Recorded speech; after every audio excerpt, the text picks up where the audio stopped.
이 여자, 다시 한번 읽겠습니다. 제가 요한계 12장 17절, 용이 여자에게 했는데 이 여자는 하나님의 계명과 예수의 증거를 가진 교회를 말하고 있습니다. 우리 저번에 공부한 대로 그 여자의 남은 자손이라고 했을 때 이 여자의 후손의 남은 자손인데, 우리가 성경을 번역할 때 여러 사본이 있기 때문에 우리 개역 성경은 그냥 여자의 남은 자손이라 했지만 원문에는 여자의 후손의 남은 자손이라고 그랬습니다. 또 우리는 그냥 예수의 증거를 가진 자들이라고 했는데, 또 다른 원문에 보면 예수 그리스도의 증거를 가진 자들이라고 그렇게 나와 있어요.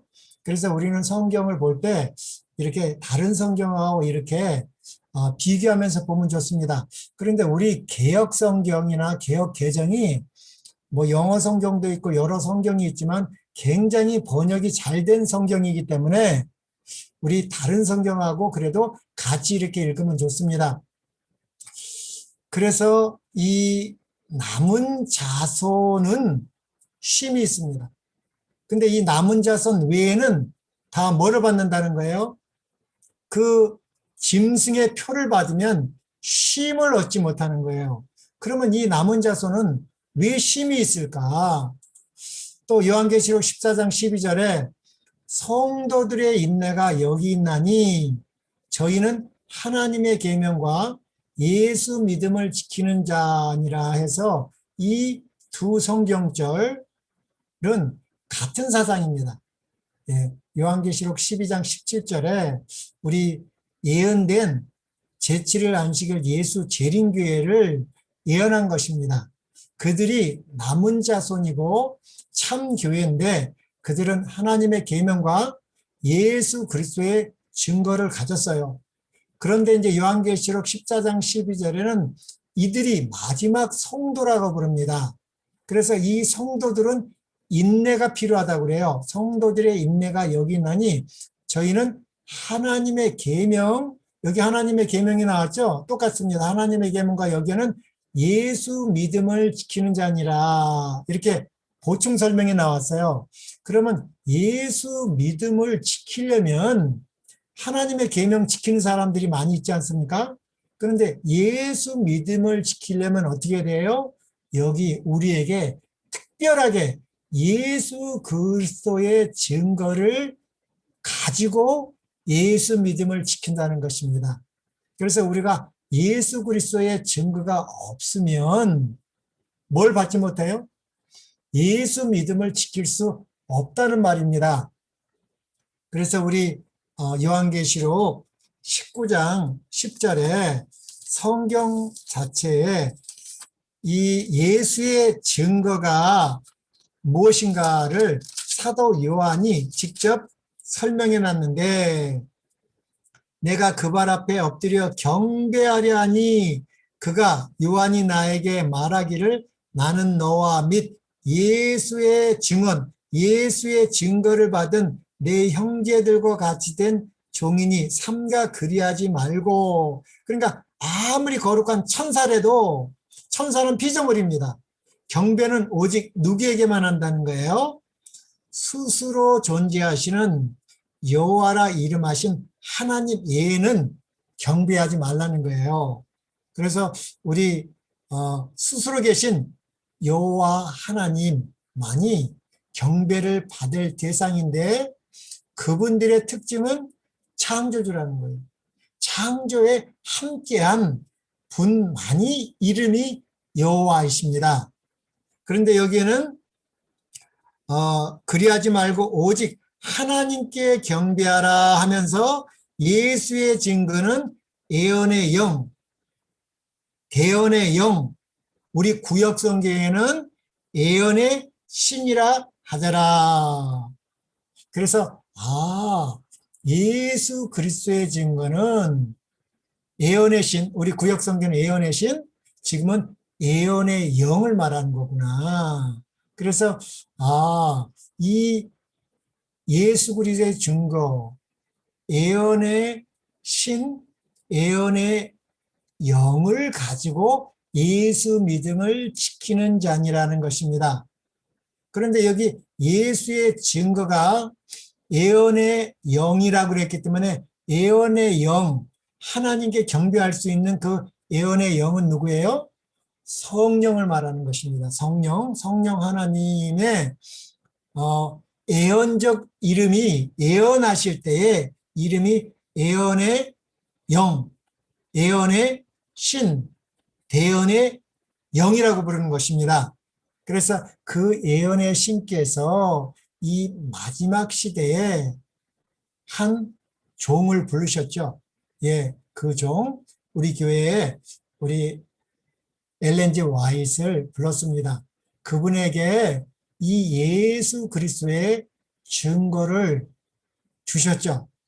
예, 그래서 그 증거를 가진 자들려고 용이 싸우려고 하는 것입니다. 이 증거가 없으면 싸울 수가 없어요. 예, 이 사단, 이 용을 이길 수 있는 분은 오직 누구밖에 없을까요? 예, 짐작하셨을 때 제가 조금 있으면 이제 영감의 글을 읽어드리겠지만 신성의 삼위이신 하나님이신 성령 외에는 사단을 이길 자가 없다고 오늘 기도력에 나와 있지 않았습니까? 그래서 우리 이 마지막 남은 자손은 성령입니다. 우리가 이 성령을 올바로 깨닫지 못하면 우리가 아무리 재림교회 안에 있어도 가라진 것입니다. 우리 이 재림교회 안에 알곡이 있고 가라지가 많이 있습니다. 그러나 요한계시록 18장에 보니까 그 바벨론 교회 안에 가라지가 있지만 누구도 있어요? 하나님의 백성인 알곡이 있습니다. 그러나 머지않아서 이 재림교회 안에 있는 가라지가 이 시험을 통해서 이 환난을 통해서 떨어져 나간다고 그랬습니다. 그리고 누구를요?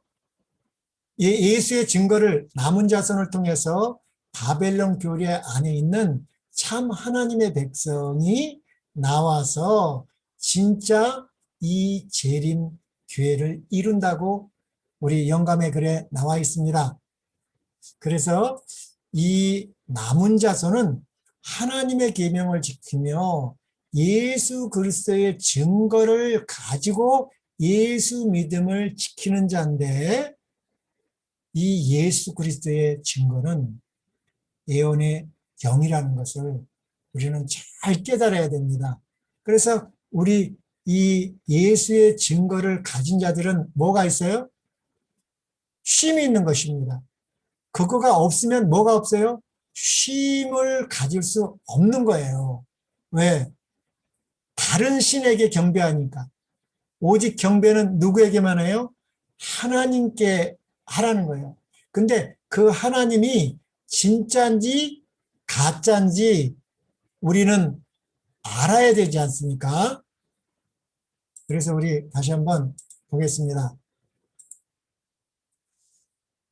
요한계시록 19장 10절 내가 그 발 앞에 엎드려 경배하려 하니 그가 사도 요한이 아니죠. 내가 사도 요한이 그 발 앞에 천사 앞에 엎드려 경배하려 하니 그가 나더러 말하기를 나는 너희와 및 예수의 증거를 받은 내 형제들과 같이 된 종이니 삼가 그리하지 말고 오직 누구에게만 하나님께 경배하라는 것입니다.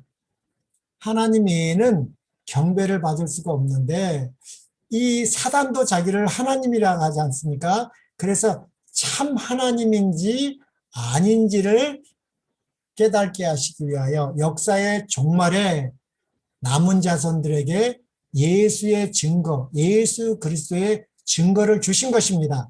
그래서 예수의 증거는 누구예요? 대언의 영이라. 우리 구역 성경에는 예언의 신이라. 또 우리 개역 개정에는 예언의 영이라 했습니다.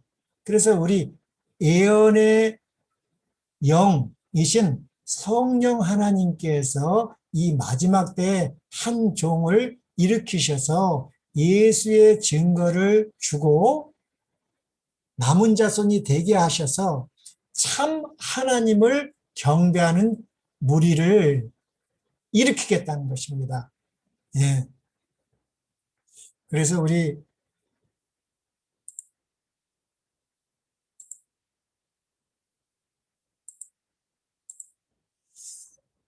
그래서 이 누구에게 경배하느냐?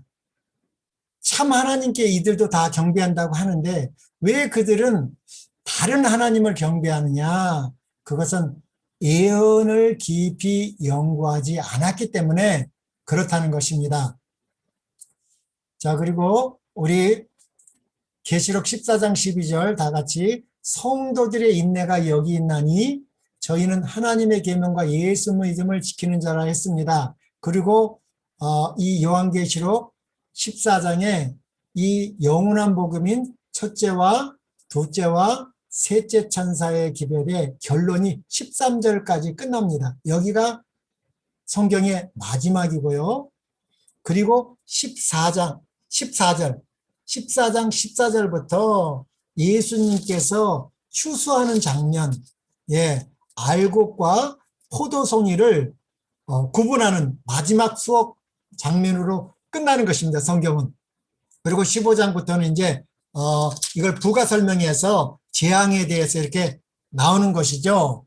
근데 이 13절에 그러면 이 성도가 하나님의 계명과 예수 믿음을 지키는 자들에 대해서 정확한 설명이 나와 있습니다. 또 내가 들으니 하늘에서 음성이 나서 가로되 기록하라는 것입니다. 우리가 꼭 이걸 기록해서 알아야 된다는 말인데 지금 이후로 주 안에서 죽은 자들은 복이 있도다. 어떻게 죽어요? 주 안에서 죽어야 되는 것입니다. 내가 그리스도와 함께 십자가에 못 박혔나니 그런즉 이제는 내가 산 것이 아니요 오직 내 안에 그리스도께서 사신 것이라.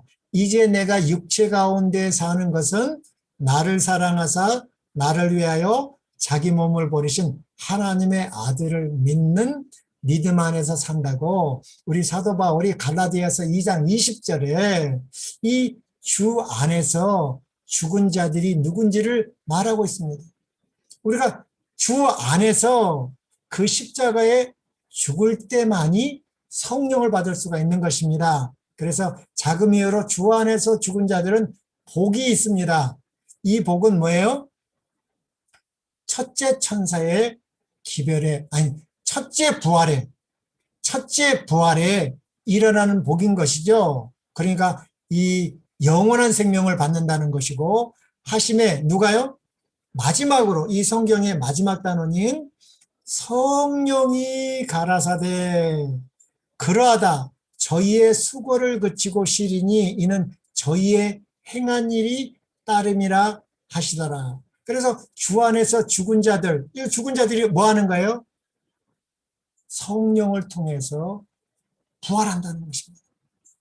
예. 그래서 이 셋째 천사의 기별의 마지막 핵심은 진짜 부활의 주를 경배하라는 것입니다. 죽은 자가 살아나는 것은 예수님의 대속으로 말미암아 성령을 주셨습니다. 그래서 성령을 받을 때 우리가 주 안에서 살아나는 것입니다. 우리 이번 교과 공부에 부가 설명에 이렇게 나와 있습니다. 이 성경, 우리 지금 교과 공부에서 영원한 언약에 대해서 말하고 있습니다. 근데 그 언약의 가장 핵심이 무엇이냐? 하나님께서 우리에게 가장 핵심 약속 언약이 무엇이냐면 요한일서 2장 25절입니다. 요한일서 2장 25절. 그가 우리에게 약속하신 것은 이것이니 곧 영원한 생명이라고 하셨습니다. 이 영원한 생명이 뭘까요? 이 영원한 생명, 하나님께서 우리에게 약속, 언약은 뭐예요? 영원한 생명입니다. 그래서 회개는 사람이 예수 그리스도를 통하지 않고는 자기가 무엇이라는 것을 깨달아야 하는 거예요. 사망이라는 것을 깨달아야 한다. 예수 안에 있지 않는 사람은 예수 안에는 누가 있어요? 영원한 생명이신 성령을 말하시는 것입니다. 예. 예수 안에 있지 않는 사람은 현재 호흡하고 살아가는 것 같아도 사실은 죽어가는 것이고 그것은 참된 생명이 없는 것이다. 이렇게 말했습니다. 그리고 우리 요한복음에 예수님께서 부활하셨죠? 예. 부활하시고 제자들에게 뭐라고 그랬죠? 예수님께서 이렇게 말합니다. 제자들에게 나타났어요. 그리고 이 말씀하시고 손과 옆구리를 보시니 제자들이 주를 보고 기뻐하더라. 믿지 않았어요. 예수님이 부활한 걸 안 믿었어요. 한 사람도 믿지 않았어요. 21절 예수께서 또 이르시되 너에게 평강이 있을지어다. 아버지께서 나를 보내신 것 같이 나도 너희를 보내리라. 이 말씀을 하시고 요한복음 2장 22절 그들을 향하여 숨을 내쉬며 이르시되 성령을 받으라 했습니다. 예. 그러면서 23절 너희가 누구의 죄든지 사하면 사야질 것이요 누구의 죄든지 그대로 두면 그대로 있으리라 하셨습니다. 이 말씀. 그래서 예수님이 십자가에서 우리의 모든 죄를 지시고 영원한 죽음, 둘째 사망을 죽으셨습니다. 그리고 여호와이심으로 예수님은 자기 생명을 가지고 스스로 부활하셔서 영원한 우리의 중보자, 대제사장이 되신 것은 누구를 주시려고? 회개한 죄인들에게 누구를 주시려고? 이 영원한 생명이신 성령 하나님을 주시기 위한 것입니다. 그래서 우리 마태복음 12장 31절로 32절에도 예수님께서 이거를 말하는 것입니다. 그러므로 내가 너에게 이르니 사람에 대한 모든 죄와 모독은 사심을 얻되 성령을 모독하는 것은 사심을 얻지 못하겠고 또 누구든지 말로 인자를 거역하면 사심을 얻되 누구든지 말과 성령을 거역하면 이 세상과 오는 세상에도 사심을 얻지 못하는 것이라는 것입니다. 우리는 이 하나님의 약속이 영원한 생명, 성령을 주시겠다는 것입니다. 그래서 예수 안에 있지 않는 사람은 현재 호흡하고 살아가는 것 같아서 사실은 죽어가는 것이고 그것은 참된 생명이 없는 것이다. 마태복음 8장 21절로 22절에 이거 유명한 예수님이 말씀하셨죠. 한 제자가 부친이 아버지가 죽어서 예수님에게 내가 우리 아버지 장사하고 나서 예수님을 따르겠다고 했는데 예수님께서 도덕적으로는 전혀 타당하지 않는 말을 이렇게 하셨어요. 제자 중에 또 한 사람이 이르되 주여 내가 먼저 가서 내 아버지를 장사하게 허락하옵소서. 예수께서 이르시되 그래 잘 갔다 와라. 한 달이라도 쉬고 와라. 그렇게 말하지 않고 죽은 자들이 그들의 죽은 자를 장사하고 너는 나를 따르라. 거기는 두 종류의 죽은 자가 있습니다. 하나는 죽은 자들 있고 하나는 그 아버지 죽은 자입니다. 하나는 복수고 하나는 단수인데 이 죽은 자들은 우리 눈으로 볼 때는 호흡하고 있어요. 호흡하고 있어요. 그런데 예수님은 뭐라는 거예요? 죽은 자들이라는 것입니다. 그 죽은 자들이 그 아버지 죽은 자를 장사하고 너를 따르라는 말인 것이죠. 그래서 예수님 없이 생활하는 모든 것은 도덕적으로 아무리 탁월해도 그것은 옛사람의 일이기 때문에 썩어져가는 구습을 쫓는 에베소 4장 22절. 그래서 예수 없이 생활한다는 건 뭐예요? 성령 하나님 없이 생활하는 자들이라는 것입니다. 그러니까 성령을 받지 아니하면 저 사람 다 같이 하나님 믿으니까 예수 믿고 같이 예배 드리는데 그렇게 생각하는 거예요. 구별이 안 되는 거예요. 네. 그래서 정말로 이 말씀이 중요한 것인데 우리 디모데후서 2장 15절에도 너희는 진리의 말씀을 옳게 분별하며 부끄러울 것이 없는 일꾼으로 인정된 자로 자신을 하나님 앞에 드리기를 힘쓰라. 우리는 이 진리의 말씀을 옳게 분별하지 아니하면 하나님 앞에 쓸 수가 없다는 것입니다. 이것을 깨닫는 것은 성령의 감화 없이는 불가능하다. 이것을 깨닫고 고백하는 것이 참된 회개의 기본이다. 이런 사람에게 생명 얻는 회개를 누가요? 성령께서 이 선물을 주시기 위하여 예수님은 십자가에서 희생 제물로 드리기 전에 이 선물을 약속하신 것입니다. 요한복음 19장에 예수님께서 십자가에 달려가 죽기 전에 예수님께서는 요한복음 14장, 15장, 16장에서 이 성령을 약속하신 것입니다.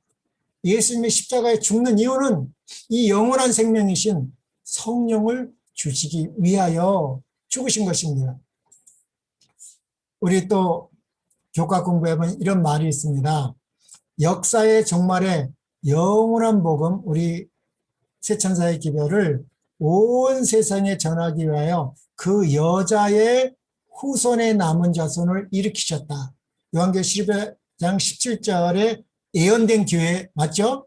그들은 하나님의 계명을 지키며 예수 그리스도의 증거를 가지고 예수 믿음을 지키는 자들이다.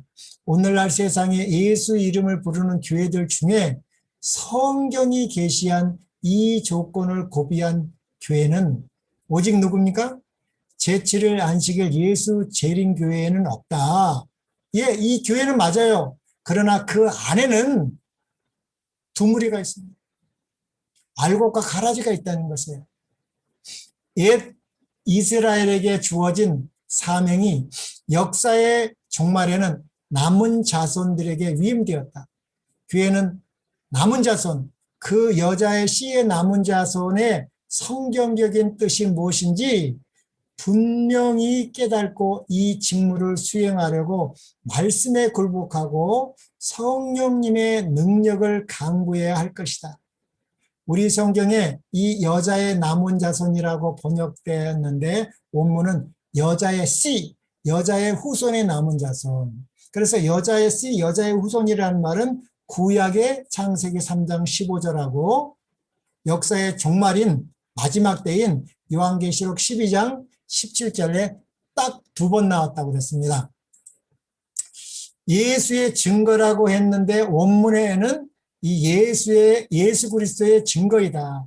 뜻은 같으나 뗀 것은 아쉽다. 사본에 따라서 조금씩 차이가 있기 때문에 그렇게 그런지도 모르겠습니다. 여자의 씨, 여자의 후손은 예수님입니다. 예수님은 남은 자손이다. 예수님의 남은 자손이다. 우리 이사야 53장 10절에도 이렇게 나와 있습니다.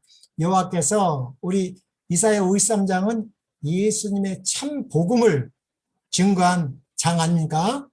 여호와께서 그로 상함을 받게 하시기를 원하사, 예수님을 말하는 거죠. 질고를 당케 하셨은즉 그 영혼을 속건제물로 드리기에 이르면 그가 그 뭐를요?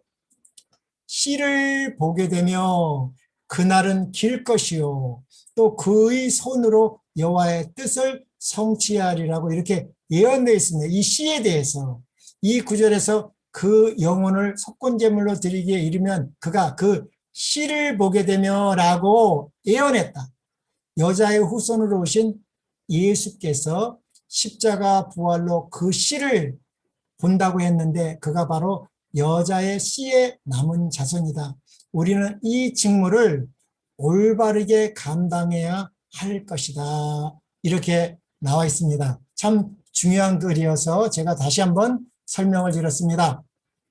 우리 그러면 영감의 글에 뭐라고 나와 있는지, 특히 오늘 기도력, 희생 제물이라는 제물 가지고 이 영감의 글에 또 이렇게 나와 있습니다. 자기 자신을 희생 제물로 드리기 전에, 이 말은 예수님이 십자가에 돌아가시기 전, 요한복음 19장에 돌아가셨는데 전에 요한복음 14장, 15장, 16장을 성령장이라고 합니다. 누구를 약속하셨어요? 성령을 약속하셨죠. 왜? 드리기 전에 그리스도께서는 세상에 가장 필수적이고 완전한 선물을 내려달라고 구하셨습니다. 십자가에 돌아가시기 전에 이 선물, 가장 필수적이고 완전한 선물, 그것은 자기를 따르는 이들에게 넘치는 은혜의 원칙이 되어 줄 선물이다. 선물은 공짜죠? 은혜죠? 그분은 말씀하셨습니다. 요한복음 14장 16절로 17절, 제가 말했죠? 요한복음 14장, 15장, 16장은 누구 장이라고요? 성령장이라고. 14장 16절 17절, 내가 아버지께 구하겠으니 그가 또 다른 보혜사를, 예수님도 보혜사였지만 성령 하나님도 뭐예요? 다른 보혜사를 너희에게 주사 영원토록 너희와 함께 있게 하리니 그는 진리의 영이라 그랬습니다. 우리 예수님이 십자가에 죽으시고 부활하셨습니다. 그리고 40일 동안 제자들과 하나님의 일을 가르치시고 이제 열흘 후면 성령을 보내주시겠다고 약속하시고 마지막 지상 명령이 이렇게 있습니다. 예수께서 나와 말씀하여 이르시되 하늘과 땅의 모든 권세를 내게 주셨으니, 마태복음 28장 19절, 그러므로 너희는 가서 모든 족속으로 제자를 삼아 아버지와 아들과 성령의 이름으로 침례를 주고 내가 너에게 분부한 모든 것을 가르쳐 지키게 하라. 볼지어다 내가 세상 끝날까지 너희와 항상 함께 있으리라 말씀하셨죠. 그분이 누구예요? 성령이라는 것입니다. 여기에는 요한복음에는 다른 보혜사를 너에게 주사 영원토록 너희와 함께 있게 하리니 그는 진리의 영입니다. 이 진리의 성령을 우리는 받아야 되는 것입니다. 진정으로 회개한 사람들에게. 세상은 능히 그를 받지 못하나니 이는 그 누구예요? 성령을 보지도 못하고 알지도 못합니다.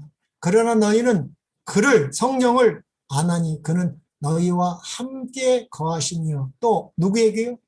너희 속에 계심이라. 그래서 이 영원한 생명으로 우리 안에 임하시는 것입니다. 성령께서. 그러면서 하나님의 작전에서 두드러지는 특징은 이 세상에서 이루어질 수 있는 가장 위대한 일이 매우 단순한 수단에 의해 성취되게 하는 것입니다. 뭘까요? 자신이 다스리는 각 부분이 저마다 또 다른 부분에 의지해 마치 우리 몸도 마찬가지 않습니까? 예. 머리가 혼자 사는 것이 아니라 몸과 우리 몸 전체가 연합해서 이루어지는 것처럼 바퀴 안에 또 다른 바퀴가 돌듯 전체가 조화롭게 작용하는 것이 하나님의 계획입니다. 그분은 인간 권력자들 위에서 인간 권력자들 위에서 활동하시며 자신의 성령으로 보이지 않는 줄을 튕기게 하여 그 진동이 우주까지 전달되게 하십니다. 악한 세력의 왕자 누구예요? 사단입니다. 이 사단도 자기를 세상 임금, 세상 신이라고 하는데 사단이가 누구만 못 받으면요? 예, 여기 나왔습니다. 누구요? 신성의 제3위 하나님이신 성령의 능력 앞에서 꼼짝 못할 수밖에 없습니다. 이렇게 성령 하나님이 중요한 것입니다. 이 영원한 하나님의 언약은 영원한 생명을 주시는 것이고 성령 하나님을 우리가 부인하고 우리가 체험하지 못하면 우리가 결국 환난이나 시험 가운데서 떨어져 나갈 것입니다. 그래서 반드시 우리는 신성의 제3위 하나님이신 성령 하나님을 받아야 되는데 이분은 진리의 성령이기 때문에 어떻게 받는 거예요? 예, 진리의 말씀을 통해서 우리에게 임하여 오는 것입니다. 너희가 성경에서 영생을 얻는 줄 생각하고 성경을 상고하거니와 성경이 곧 내게 대해서 증거한다는 요한복음 5장 39절 말씀대로 우리는 이 진리의 말씀을 옳게 분별해야 됩니다. 또 영어로도 마찬가지입니다. The prince of the power of evil, 사단이죠. Can only be held in check by the power of God in the third person of the Godhead. 이게 신성이란 말이고 하나님이란 말입니다. 예, 이 신성의 삼위이신 하나님을 말하는 거죠. 누구요? The Holy Spirit. 이것이 우리 영감의 글 이렇게 나와 있습니다.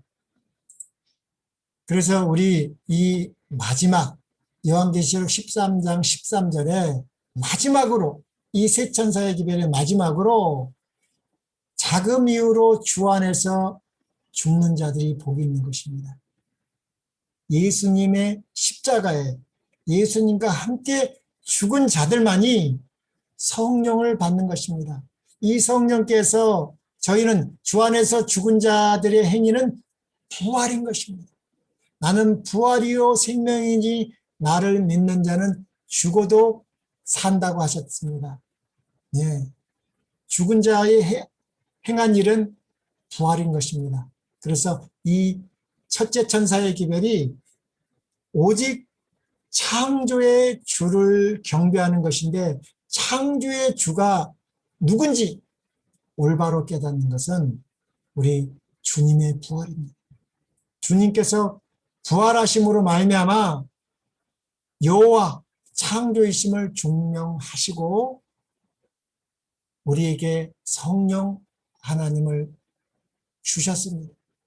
그래서 우리 성령 하나님을 받는 것을 우리 사도행전 11장 18절은 생명 얻는 회개, 또 히브리서 6장 1절에 그리스도의 도의 초보 6가지가 제일 먼저 뭐를 하는 거예요?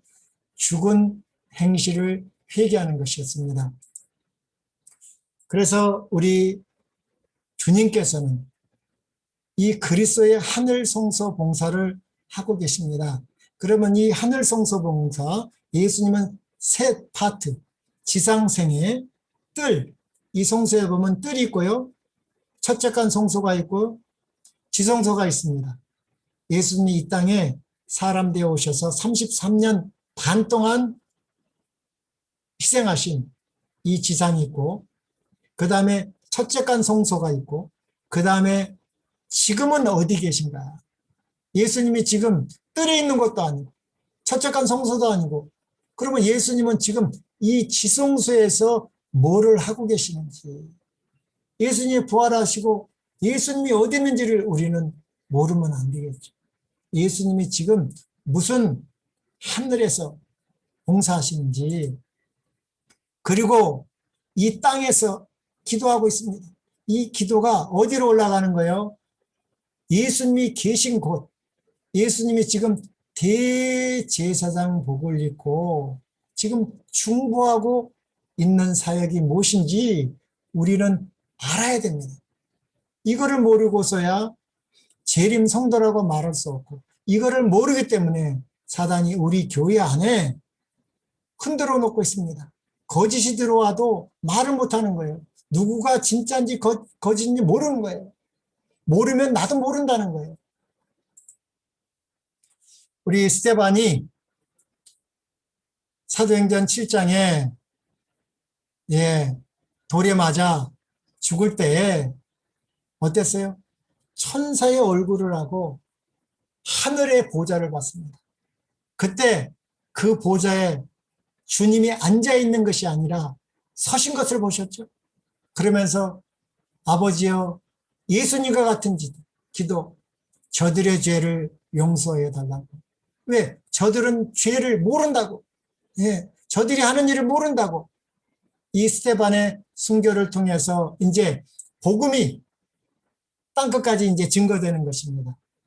2300주의 안에 시작이 70일인데 70일에는 누구에게 준 거예요?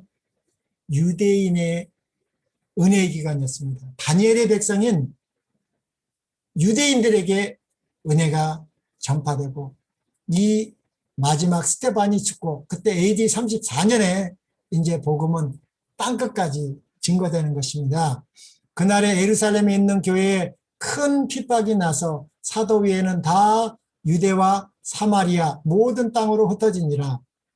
그 흩어진 사람들이 두루 다니며 복음의 말씀을 전할 때, 이 스데반이 죽으면서 뭐가요? 하늘 성소를 보여준 겁니다. 이 유대인들은 하나님을 믿는다고 그러는데도 지금도 예수님이 계시지 않은 그 성소에서 필요 없는 제사를 드리고 있습니다. 우리도 괜히 교회만, 안식일날 교회만 왔다 갔다 하는 마당만 밟는 성도인지 우리 예언의 지도를 따르지 않으면 이럴 수 있다는 것입니다. 그래서 우리 2300주야는 정말 중요한, 예수님이 지금 어디 계신지를 알 수 있는 가장 중요한 예언입니다. 그래서 2300주야 안에 시작이 70일인데 이 70일에는 예수님의 지상 사역에 대해서 정확히 예언되어 있고, 이것은 유대인들에게 준 은혜의 기간인데 유대인들이 이것을 소홀히 여기고 깨닫지 못해서 예수님을 십자가에 못 박혀 죽었습니다. 그리고 예수님이 AD 31년에 죽었죠. 그리고 3년 반이나 제자들을 통해서 복음을 전했지만 끝까지 복음을 거절했습니다. 그래서 예언된 대로 정확하게 AD 27년에 예수님이 침례 받으시고 메시아가 일어났습니다. 다니엘 9장에 예언된 71일 안에 그대로 성취된 것처럼, 또 한일의 절반, 한일에는 7년이죠. 메시아가 정확히 예언된 대로 AD 31년에 십자가에 죽으시고 부활 승천하시고 성령을 보내주셨습니다. 성령께서 이 나머지 제자들, 이 제자들을 통해서 유대인들은 이제 끝나고 교회가 만들어졌죠. 이 3년 반 동안 스데반이 AD 34년에 죽을 때까지 이 70일에는 성취되었어. 이 예언을 깨닫지 못했기 때문에 유대인들이 망한 것처럼 우리 재림 성도는 2300주야라는 예언을 71회를 깨닫지 못해서 유대인이 망한 것처럼 우리는 이 2300주야를 없애려고 사단이 지금 발악을 하고 있는 거예요. 우리 조사심판이 없다, 지성소 봉사가 없다, 성령을 부인하고 태음력 안식일을 지키고 이것이 다 2300주야를 올바로 깨닫지 못하기 때문에 예수님이 지금 무슨 사역을 하늘 지성소에서 도대체 뭐 하는지를 모르기 때문에 이런 자들을 용납하고 같이 하는 것입니다. 같이 가자. 그것은 멸망의 길일 수도 있다는 것입니다. 그래서 AD 34년에 이방인에게 복음이 전파되고 유대인을 위한 기간이 끝난 것처럼 우리는 이 2300주야 예언이 끝나기 전에, 그래서 예수님은 AD 34년부터 1844년까지 1810년 동안 첫째 칸에서 하늘 성소 봉사를 하셨습니다. 그러면 지금 예수님은 지금 어디 계시냐 이거죠. 예, 2300주야 끝에 예수님은 지성소 봉사인 성소 정결, 우리 유대력으로 제사제대와 절기를 통해서 보면 그날은 7월 10일 대속죄일 봉사인 것입니다. 그날 예수님이 뭘 하시는지. 그래서 이 성소는 예수님의 뭐예요? 그림자입니다. 이 그림자, 모형과 그림자, 히브리서 9장 24절, 그리스도께서는 참것의 그림자인 손으로 만든 성소에 들어가지 아니하시고, 예, 히브리서 8장 5절, 저희가 섬기는 것은 하늘에 있는 것의 모형과 그림자라는 것입니다. 이 모형과 그림자를 통해서 진짜 성소이신 참성소이신 예수님을 보고 예수님만 보는 것이 아니라 이 성소의 핵심은 봉사입니다. 예수님의 봉사, 예수님이 지금 무슨 봉사를 하고 있는지 우리는 깨달아야 되는 것이죠. 히브리서 9장 9절에는 이 장막은 현재까지 비유라고 했습니다. 모세에 준 그 성막은 현재까지 비유, 우리가 예수님의 하늘 성소 봉사와 대제사장 봉사가 무엇인지 비유적으로 이렇게 설명했다는 것입니다. 이 지상성소의 정결사업은 하늘성소 정결사업의 표상이라는 것을 우리는 이 땅의 것을 통해서 하늘을 깨달아야 되는 것입니다.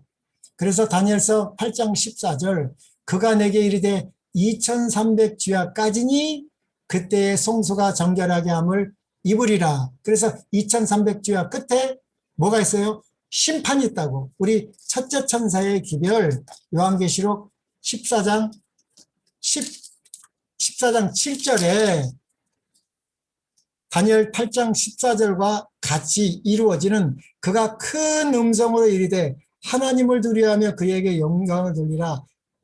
그 이유는 그의 심판하실 시간이 이르렀으니 하늘과 땅과 바다와 물들의 경원을 만드시는 이를 경배하라는 것입니다. 그 심판할 시간은 언제예요? 2300주야 끝이라는 것입니다.